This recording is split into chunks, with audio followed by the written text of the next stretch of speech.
귀궁 7화에서는 강철이는 다시 한번 자신의 존재 이유를 증명하듯 혼신의 힘을 다해 막도를 궁 밖으로 몰아냈다. 그러나 그 순간 그의 시선은 피투성이가 된 여리에게로 향했다. 거센 격투의 여파로 여리가 살을 맞았다는 사실은 강철이의 심장을 바늘처럼 찔렀다. 괜찮다는 그녀의 말에도 그의 눈동자는 흔들렸다. 그저 무심한 척 고개를 돌린 그는 잃어버린 여리의 신발을 핑계 삼아 조심스레 그녀를 업었다. 그 짧은 순간 그녀의 체온이 등에 닿았고 여리의 가슴 속에선 그간 눌러두었던 감정들이 요동치기 시작했다. 한편 궁궐은 불온한 기운으로 들끓기 시작했다. 왕 이정은 중전의 침구 속에서 발견된 부적 붙은 해골의 진상을 밝히기 위해 직접 침국을 열었다.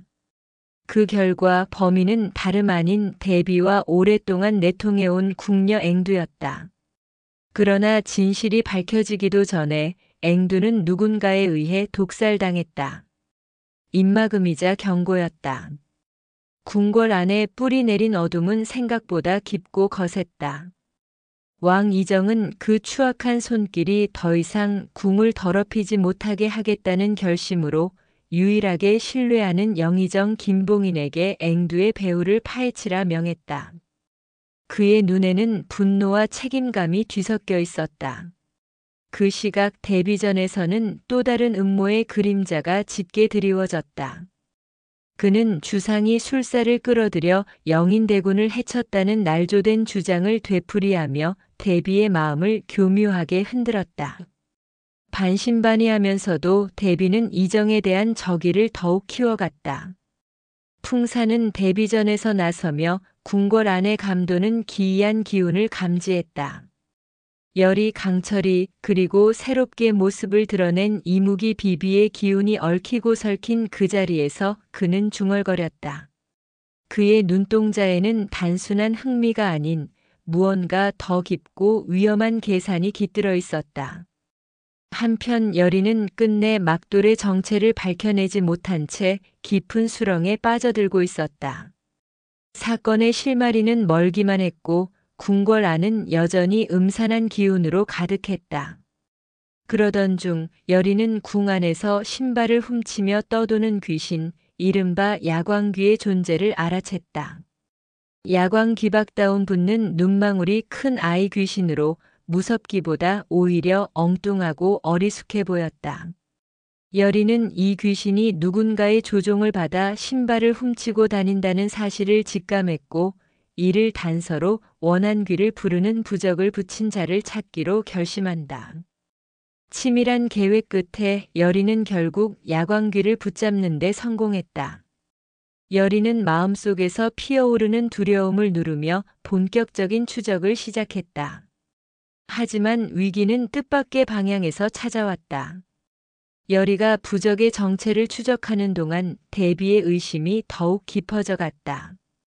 그녀는 여리가 영인대군을 저주했다는 의혹을 품고 애체 안경을 빌미로 여리를 대비전으로 불러들였다. 여리를 향한 대비의 시선은 단단한 얼음처럼 차갑고 날카로웠다. 말끝마다 독을 품은 그 기운 속에서 여리는 조심스레 숨을 죽이며 그 자리를 버텼다. 그 시각 궁궐 깊은 곳에서는 죽음의 그림자가 중전을 감싸고 있었다. 막돌의 살에 중독된 그녀는 점차 숨이 가빠지며 사지를 떨었고 궁녀들은 속수무책으로 발만 동동 구를 뿐이었다. 맥이 잡히지 않는 중전의 손끝을 붙잡고 눈물 찢던 상궁은 왕에게 긴급히 사태를 알렸고 이정은 곧장 여리를 찾았다.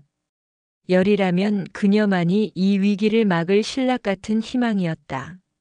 하지만 여리는 대비전이라는 말 그대로 철벽과도 같은 곳에 발이 묶여 있었다.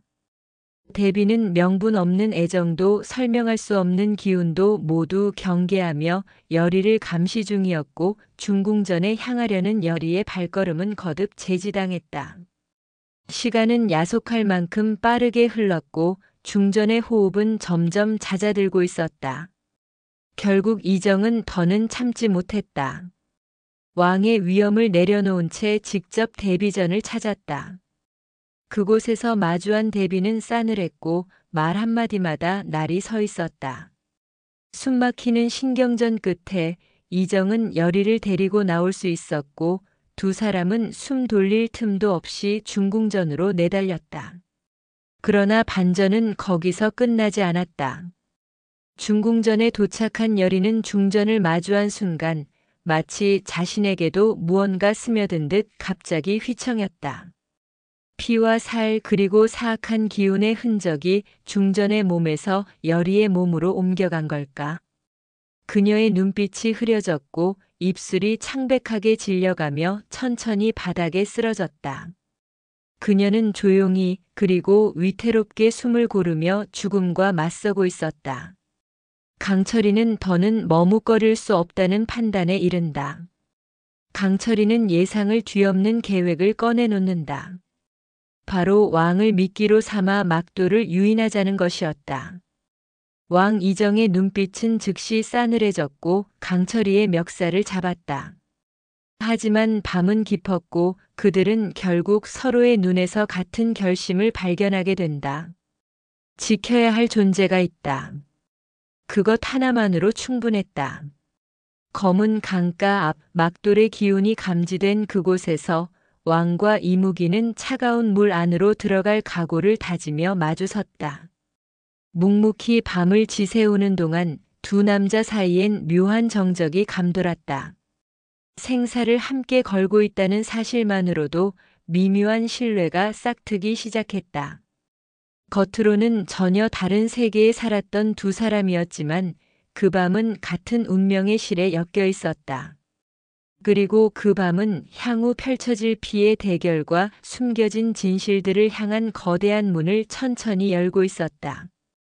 이 긴박한 밤 동안 강철이는 마침내 자신의 진짜 속내를 내비쳤다. 감정의 소용돌이 속에서 밝혀지는 진실의 조각들 그 안엔 얽히고 설킨 왕가와 무당 그리고 이무기의 운명이 고스란히 담겨 있었다. 그러던 중 극의 말미에서 모든 것을 뒤흔드는 반전이 터졌다. 강철이와 이정이 사실 거대한 함정에 빠졌다는 사실이 밝혀지며 시청자에게 전율을 안긴 것이다.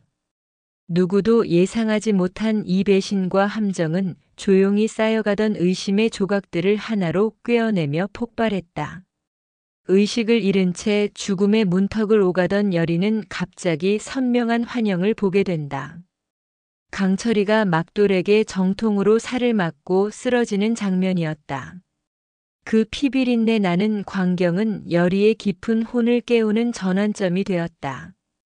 여리는 간절한 마음으로 강철이의 이름을 속으로 외쳤고 온몸을 뒤덮은 고통과 혼절의 늪을 온 힘으로 밀쳐내며 기적처럼 깨어났다. 그녀는 단 한순간도 망설이지 않았다. 비틀거리는 몸을 이끌고 아직도 피가 식지 않은 발걸음으로 강가를 향해 달려나갔다.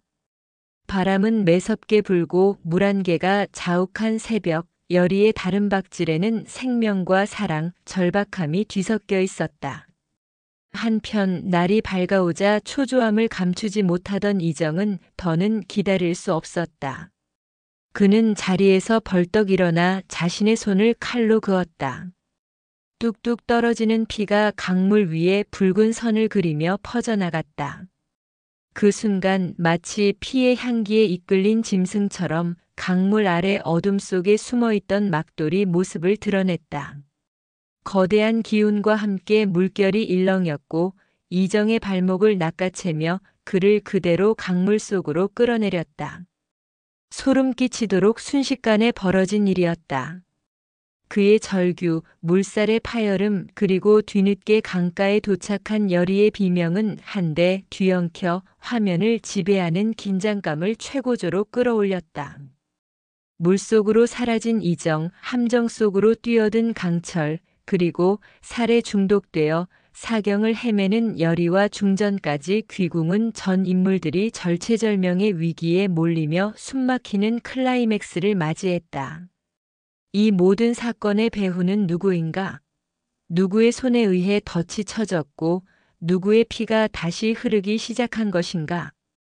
판타지와 로맨스, 복수와 운명이 교차하는 귀궁 이야기는 단순히 무녀 여리의 이야기를 넘어선다. 영매의 운명을 거부한 무녀 여리, 그녀의 첫사랑 윤갑의 몸에 갇혀버린 이무기 강철, 그리고 왕가를 집어삼키려는 팔척귀의 존재까지. 이들은 서로의 과거와 현재, 그리고 운명마저 엮이며 육신과 혼을 두고 팽팽한 줄다리기를 이어간다. 귀궁은 그 어떤 예측도 허락하지 않는 육신 쟁탈 판타지 로코 드라마, 그 심연으로 시청자를 끌어당기고 있다. 다음 이야기는 과연 어떤 충격을 안겨줄 것인가? 시청자들의 눈과 귀는 벌써부터 다음 회를 향하고 있다.